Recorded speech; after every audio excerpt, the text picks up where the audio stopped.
Nabeel, Peter, எப்படிடா இருக்கீங்க ரெண்டு பேரும்? எங்க ரெண்டு பேரும் போறீங்க? குமாரா, நாங்க ரெண்டு பேரும் கிறிஸ்மஸ் விழாவில் கலந்துக்க போறோம். அப்படியா?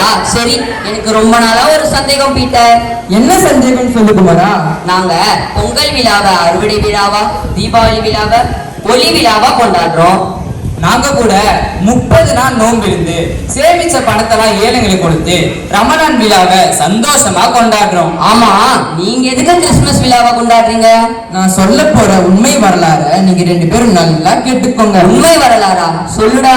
நான் இப்ப சொல்ல போற வரலாறு இந்த உலகத்துல மனிதனா பிறந்த மீட்பருடைய வரலாறு. மீட்பருடைய வரலாறா? ஆமா, இந்த உலகத்துல பிறந்த மனிதர்களுடைய பிறப்ப முன்னாடியே சொன்னவங்க யாருமே இல்லை. ஆமா, எனக்கு தெரிஞ்சு கூட யாருமே சொன்னதில்லை. எனக்கும் யாரும் தெரியாது. ஆனா நீ சொல்றது ஒண்ணுமே புரியலையே. நான் தெளிவா சொல்றேன். இந்த உலகத்துல மனிதனா பிறந்த மீட்பர் தான் இயேசு கிறிஸ்து.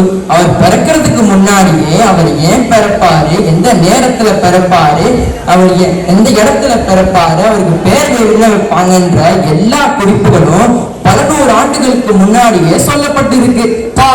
ஆச்சரியமா இருக்கு. இதுல இன்னொரு ஆச்சரியமும் இருக்கு.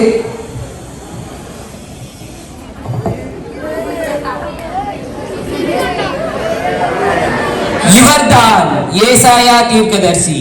இவர் கிமு 5ஆம் நூற்றாண்டில் இறைவாக்கை உரைத்தார்.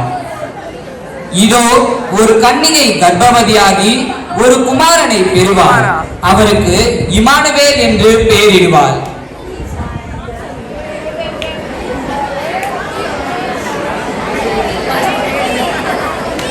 இவர் சொன்ன ஒரு இறைவாக்கு தான் நிறைவேறிச்சா? ஆமாண்டா, இவர் சொன்னது மட்டும் இல்ல, இவரை மாதிரியே நிறைய பேர் சொன்னாங்க, அது எல்லாமே நிறைவேறிச்சு. சரி பீட்டர், நீ கொஞ்சம் கிறிஸ்துவின் பிறப்பை பற்றி சொல்றேன். இயேசு கிறிஸ்து பிறக்கிறதுக்கு பல மாசத்துக்கு முன்னாடி இந்த உலகத்துல யோசேப் மரியாள்ன்ற 2 பேரை வளர்ப்பு தந்தையாகவும் வளர்ப்பு தாயாகவும் தேர்ந்தெடுத்தாரு. அப்போ மரியாள் நிறைமாத கர்ப்பிணியா இருந்த போது மக்கள் தொகையை கணக்கெடுக்க பெத்லகேமுக்கு போனாங்க. கர்ப்பிணி பெண்ணா இருக்கும் போது மக்கள் தொகையை கணக்கெடுக்க போனாங்களா? ஆமா, அந்த நேரத்துல இயேசு கிறிஸ்துவ பெற்றெடுக்க இடம் கிடைக்காத காரணத்தினால கடைசியில மாடுகள் அடைச்சு வைக்கிற மாட்டு தொழில தான் பெற்றெடுத்தாங்க. அச்சோ, கடவுளுடைய மகனுக்கே பிறக்க இடலாம போச்சு. என்ன வேணும்? என் மனைவி கர்ப்பவதியா இருக்கிறா, அவளுக்கு குழந்தைய பெற்றெடுக்க இடம் கிடைக்குமா? இல்ல, இல்லவே இல்ல. ஆனா என் வீட்டு மாட்டு தொழுவத்துல கொஞ்சம் இடம் இருக்கு, அது போதுமா? அதுவே போதும்.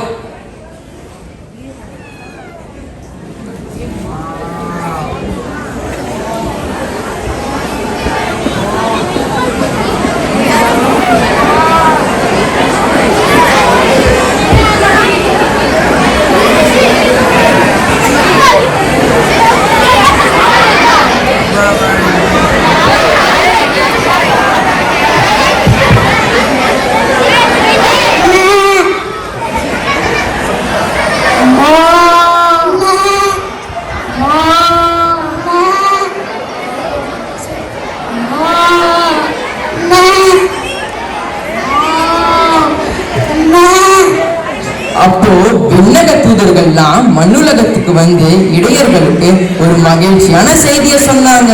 என்ன மகிழ்ச்சியான செய்தி?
உங்களை காக்க இரட்சகர் தாவீதின் ஊரிலே பிறந்திருக்கிறார்.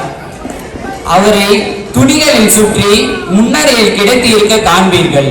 இதுவே உங்களுக்கு அடையாளம்.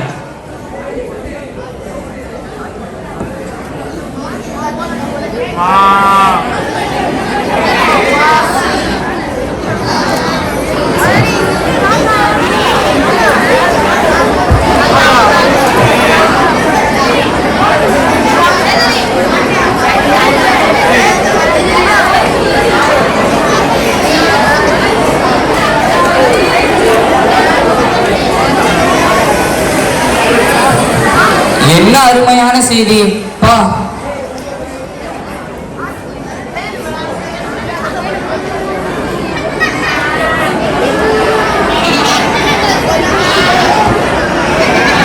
இது கேட்ட இடையர்கள்லாம் அவங்களுடைய ஆடு மாடுகளை அழைச்சிட்டு போயிட்டு தூதர்கள் சொன்ன இடத்துல இயேசு கிறிஸ்துவ வணங்கினாங்களாம்.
ஒரு அதிசயவான நட்சத்திரம் தோணுச்சான். அதிசயவான நட்சத்திரமா? ஆமாண்டா.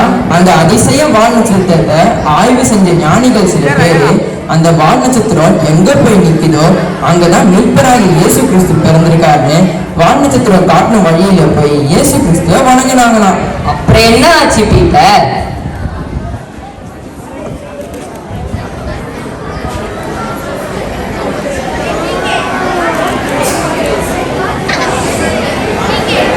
அது மட்டும் இல்ல, எப்படி இடையர்கள் அவங்களுடைய ஆடு மாடுகளை கொடுத்தாங்களோ அதே போல பொன்னும் சாம்பிராணியும் வெள்ளை போலம் என்ற வாசனை பொருளையும் காணிக்கையா கொடுத்தாங்க. பா, வெள்ளி பொன்னும் பொருளும் எல்லாமே காணிக்கையா கொடுத்தாங்களா? ஆமா.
கேக்குறப்போ பெரிய மலைப்பா இருக்குடா.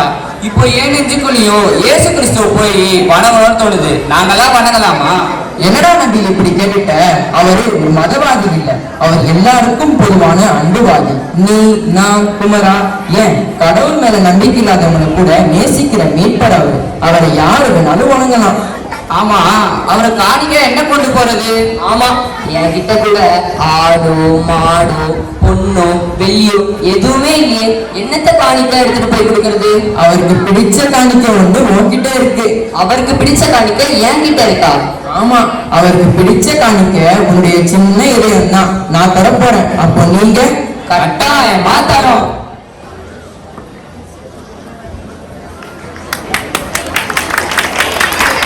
Happy Christmas.